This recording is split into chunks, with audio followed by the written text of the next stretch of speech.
Everybody, welcome back to the Up and Adam Show Halloween edition. Thank you so much for joining me. I'm super excited.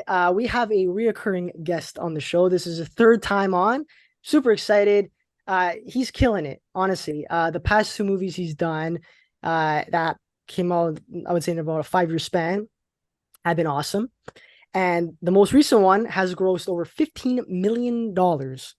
So I'm super excited to talk about this exciting movie and much more with David Howard Thornton.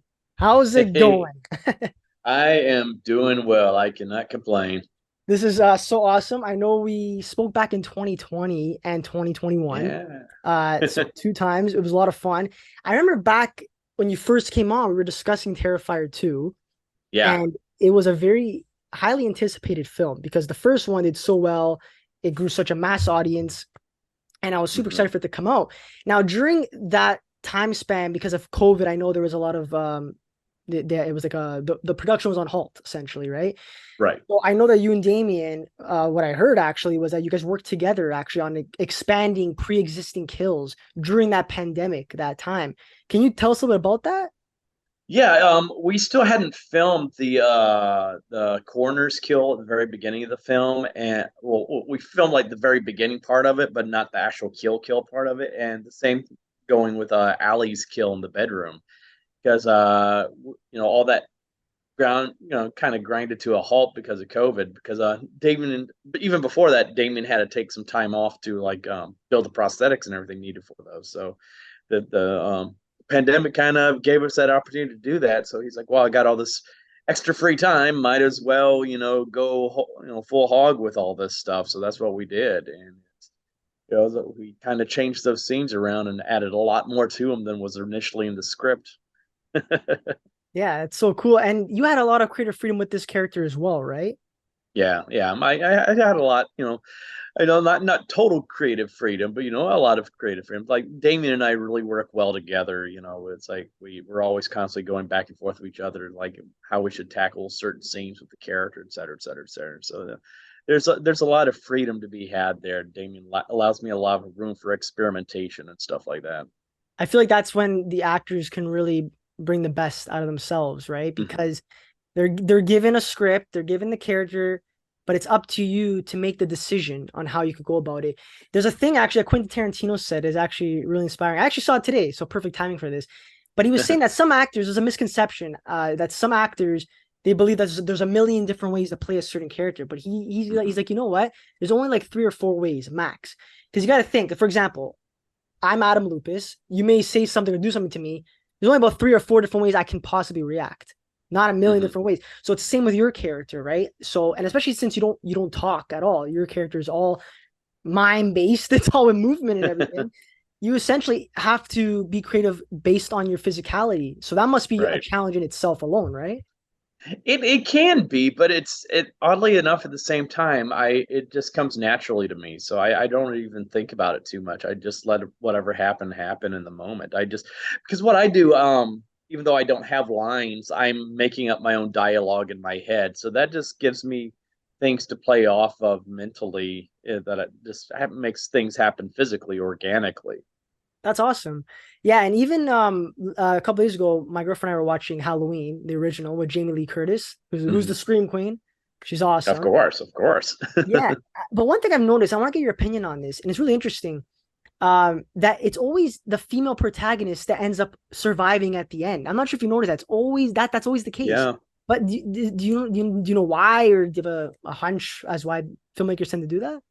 I think it's because audiences tend to empathize more with a female protagonist when it comes to these type of movies, over a male and protagonist, because it's you see this character go through so many horrible things and have horrible things done to them and see them horrible things happen to all those around them, and I guess it's just part of human nature to empathize more with a female character in those kind of situations than a male character. And well, speaking of horrible too, like all these horrible things that happen in horror movies, this movie, especially Terrifier 2, it had the most gore that I've ever seen in a movie. So that, like, I gotta give you guys props for that. You, Damien, and the whole crew, the art department, everybody who was Yeah. involved in that production. because I'm an actor, obviously I've told you before, so I know what goes into all Mhm. this stuff. It's not just one or two people, it's a whole team. Oh yes. And unfortunately, not like those people don't get enough credit. So I want to shout them out. People who were on that crew for Terrifier 2 and for Terrifier Yes. 1 for that matter. Great job. And Oh, fantastic they job. deserve the recognition. Yeah.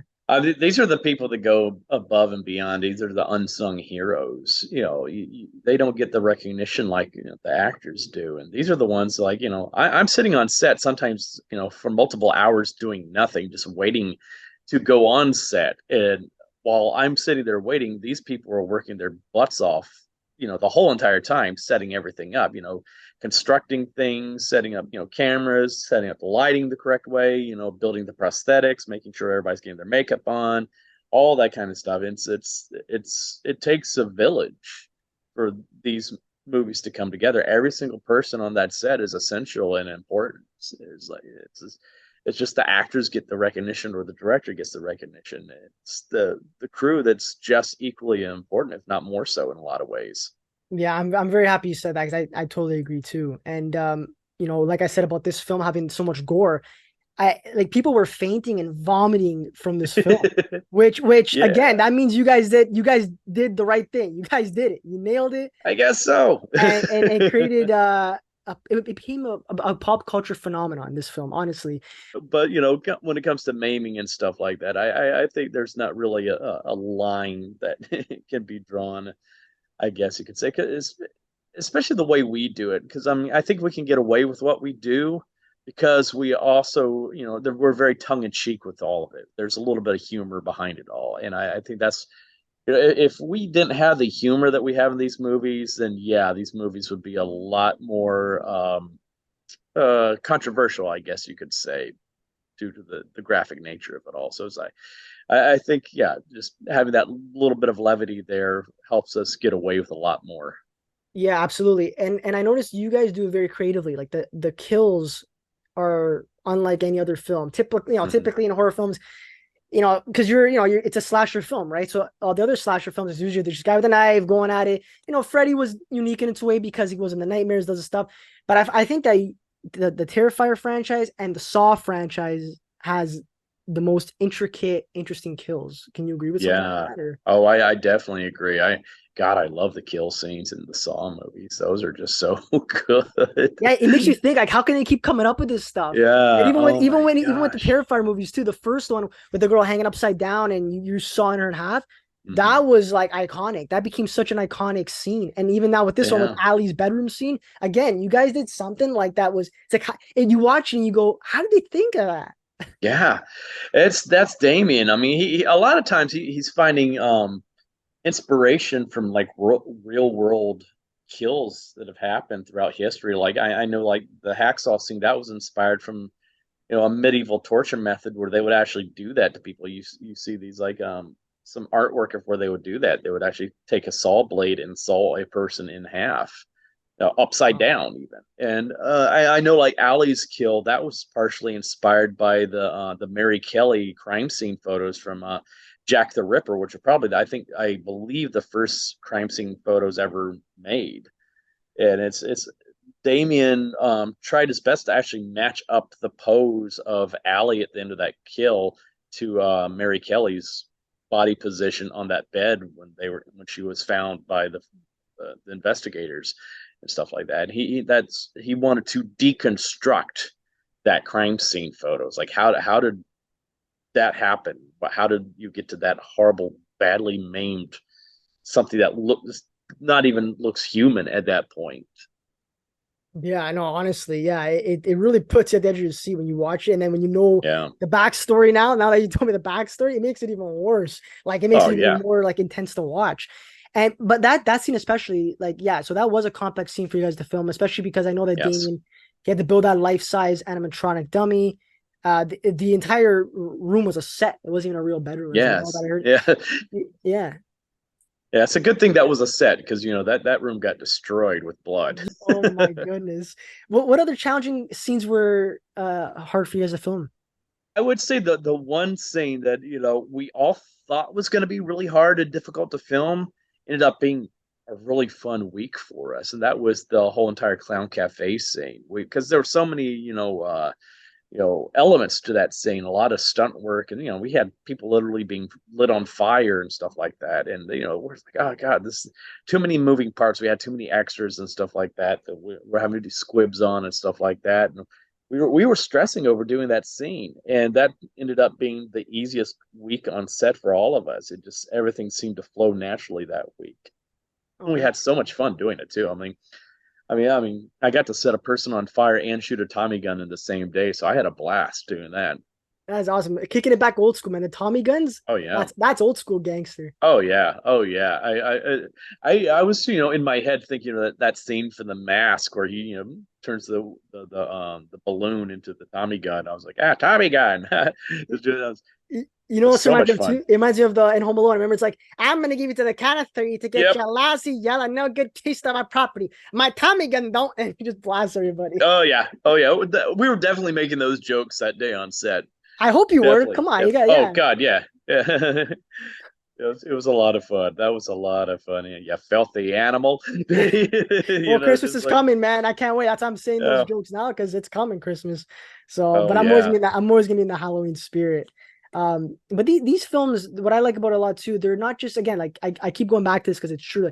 Like, it's not your typical slasher. There's a lot of like the story's very Hmm. intricate. Especially in part two, there's a lot of questions that like left you on your toes because now there's gonna be a next one. I'm assuming, right? Part three. Oh yes, Yeah. very much So so. a There's lot of definitely going to be questions a next that one. questions that have not been answered yet, right? So Oh uh yeah. there's also a lot of hidden Easter eggs in the film. I know one of them, like for example, the for the voicing the Art Crispies that you took inspiration from Mark Hamill. Is that Oh definitely. yeah? I was just joking around too. I was because Damien just asked me to record that stuff just as a placeholder, and so I was like, oh fudge, I'll just go ahead and just have some fun with it and just do my Joker voice for this. And he was like, dude, these are fantastic. Let's just put this in instead. I don't need to hire a voice actor to do this now. We'll just use this. I was like, oh, great. Wow. Yeah, and even the X's in Jonathan's room, they represent like Art's victims that Hmm. he killed and hasn't killed yet. So again, there's Yeah. so many things that you guys put in there that I thought was really cool that I think, it makes people want to watch it again and keep watching because Hmm. they get to find Oh, these little things.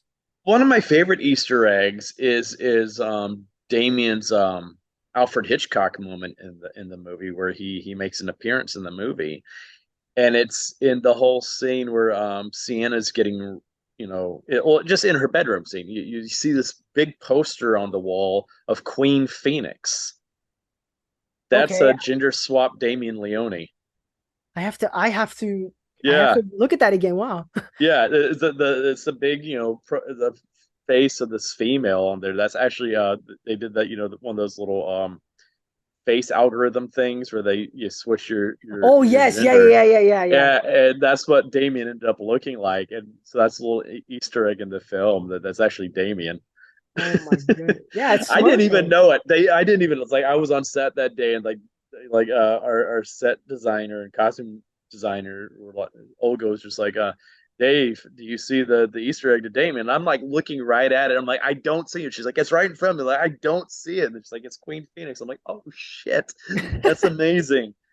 I know, but It's so funny. you have to bring that levity in these horror films, right? You Yeah, have to put those little things in there. It because otherwise it's too dark and there's no yeah. comedic relief, right? Like Oh yeah. this whole film was a comedic relief. The kills were insane in a good way, like very Hmm. over the top. Um, I don't know. I think my favorite has to go. Like I do like that art crispies that I said. That was probably that little thing. It was just so unique. I liked. Oh yeah. Besides that though, any other like particular moments or days on set that was probably your most fondest, I guess? Oh, I would say that would be doing the costume shop scene. That was just a lot of fun. With the glasses? Oh God, yeah. I'm like, there's so many outtakes from that. I was like, that's one of those days where Damien just let me play around a lot. That one and the possum scene, he let me play around a lot with, and also the dinner scene where I come in with the mashed potatoes. There's a lot of playing around and stuff like that with those scenes, and I love those kind of moments where I can just play around and experiment with the character and see what we come up with. I'm like the possum scene alone. I mean, there was probably about 5 or 6 minutes of shtick I was doing with that possum. I was doing like a puppet show with it. I was, you see me with a stick at one point with it. That's when I was playing fetch with it, and I was treating Yeah. it like a dog. So I was trying to do dog tricks with it, But it's like we just realized we had to cut a lot of that because Jonathan would have just been standing there in a hallway forever, just staring at this show going on with a possum. That just wouldn't make sense. Yeah. The glasses though, like you in the costume shop, that became a meme. Like that's Yeah, everywhere now. it's Yeah. insane. It's Eh, insane. Like something that was only seen for like 2 or 3 seconds on screen, it's become like one of the main images from the movie with me with the sunflower glasses. And speaking of that, speaking of memes, I want to show you a couple that people have made that I think are kind of funny, and I want to get your opinion on Mhm. them because they're pretty good. Let me just pull it up here. I'm gonna show you like this, but it'll be bigger for the Okay. audience to see. So, okay, so I'm not sure if you saw Halloween Ends, but there's a thing here that says, "Okay, I'll be the one to say it." It's an X over Halloween Ends and a check mark over Terrifier 2. So you outdid one of the great, like, at the think about it, one of the most iconic characters, Michael Myers, the Halloween Ends. You outdid that. Yeah. So Well, I don't get taken out by a refrigerator, so.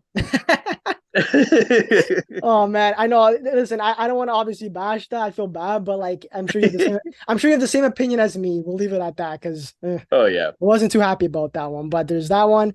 There's this one I think is really funny. It says, "Hey, my friend over there thinks you're cute," and the friend Oh yeah. That's literally me. that is classic. And this is the one we're talking about. So it says, "Nobody, not a damn person. Terrifier 2 writers. You know what this movie needs?" Exactly. And then Oh my God. this one, the last one, it's you, Terrifier 2, and then the box office over her. Oh, Because that's a good one. yeah, because again, like I said, you guys that movie made over $15 million. You guys had such Yeah. a small budget too, and Yeah, we you did guys that you guys on a proved limited you release yeah. too. Yeah, It's you guys like proved to that's everybody unheard that of. it could be done. Yeah, we did that on limited release with no real publicity. We didn't have an ad campaign or anything like that. So that's amazing. It's like, that's unheard of. That doesn't happen in this industry very often. No, it doesn't. And again, it takes the true hard workers, the geniuses behind the story and the whole team that can put a whole story together properly and execute it, right? Because that's what it's all Yeah, about. It doesn't matter how much money you have. If you're able to execute the story and, you know, tell people yeah. that I did this on a low budget and it works, then there you go. You don't need $1 million, right? So Exactly, yeah, exactly. I, But I we're want to. gonna for part three, we're at least gonna have a bigger budget. That's gonna be I helpful. think it's So always going to get big at this point too, right? Because yeah, yeah, it's making good money. You might as well just up it up now, right? yeah, might as well. It helps us because I know one thing that budget's going to be used for is hiring a makeup special effects team this time Yeah, around, so Damien doesn't have to do it all himself. I mean, we originally had a team that was going to help us on Terrifier 2, and they bailed on us like 2 weeks before we started filming. So Damien had to undertake all that stuff by himself with the help of our producer Phil. So this time around, we actually have a Hollywood special effects team that's going to be helping us out. I know they've already started building stuff for part 3, so I'm very excited. So, that money is going to be put to very good use. It's oh, going I to can't help wait. Damien keep his sanity, I think so as well. I can imagine that guy probably is going like he's running with a chicken, like he's running like a chicken without a head. Yeah, He's going crazy. yeah. I also want to get your thoughts on something because I know there's more obscure horror movies out there like Human Mhm. Centipede, and there's also one called Winnie the Pooh, Blood and Honey. Yeah. I'm not sure if you've seen. I haven't seen it, but like, what are your thoughts on like movies like that? I feel like nowadays you can just get any type of character and make it a Mhm. horror movie.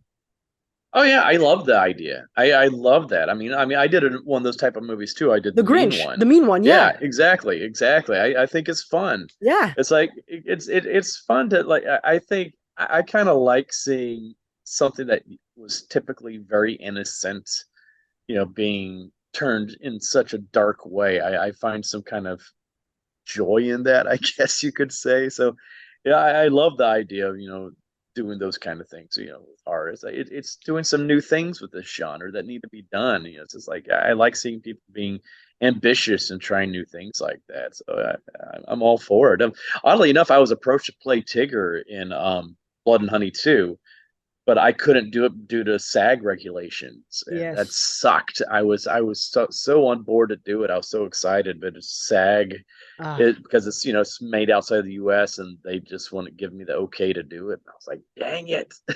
damn, that would have been so funny you playing that. Yeah, it would have been a Ah, lot of fun. But I mean, I wish whoever the actor is that took on the role, I wish them all the best, and I hope they had a blast doing it because I know that some of the things that they were going to do with it, and I was like, oh, this it's going to be fun. So yeah. it's got to, and it had to have been fun for that actor to do. So Oh, I feel that they're very lucky. absolutely. My last question for you, and there's a lot of like debate about it because it's pretty fun. It's pretty fun to talk about the Pennywise versus Art the Clown debate. Yeah, Who is the scarier clown? David, you have to answer this question. yeah. But I everyone's saying there's 50-50. It's like mhm. Pennywise and Art the Clown. So I don't know. I see that's all subjective. I really think though because different people are scared of different things. I mean, personally, I find art to be way more frightening because Pennywise. I mean, yeah, Pennywise is based on fear, but he only really goes after kids, and that's about it. No pun intended. It, but wow, that was great. But yeah, I mean, like I find art to be more terrifying because he's so much more unpredictable, and he's very real and tangible, and he's an actual clown. Yeah, it's like Pennywise was defeated by people just making fun of him essentially saying they Yeah. weren't afraid of him. Art, that's not going to stop art. Art's a force of nature. He's going to just keep coming after you, no matter what. And he can keep coming back from the dead too. That's terrifying too. Yeah, that's why I believe Art the Clown's scary too. I'm not just saying that because I'm talking to you. I genuinely mean that because of what you just said. First off, Pennywise comes every 27 years. Yeah, But the adults can't see him, so it makes you think like, okay, the kids can see him, but yeah, it's almost like, is he real? Is he not real? Like it's kind of like it's like what Matthew McConaughey said in Wolf of Wall Street. It's a fugazi, it's a woozy to watch. That's how it feels yeah, like.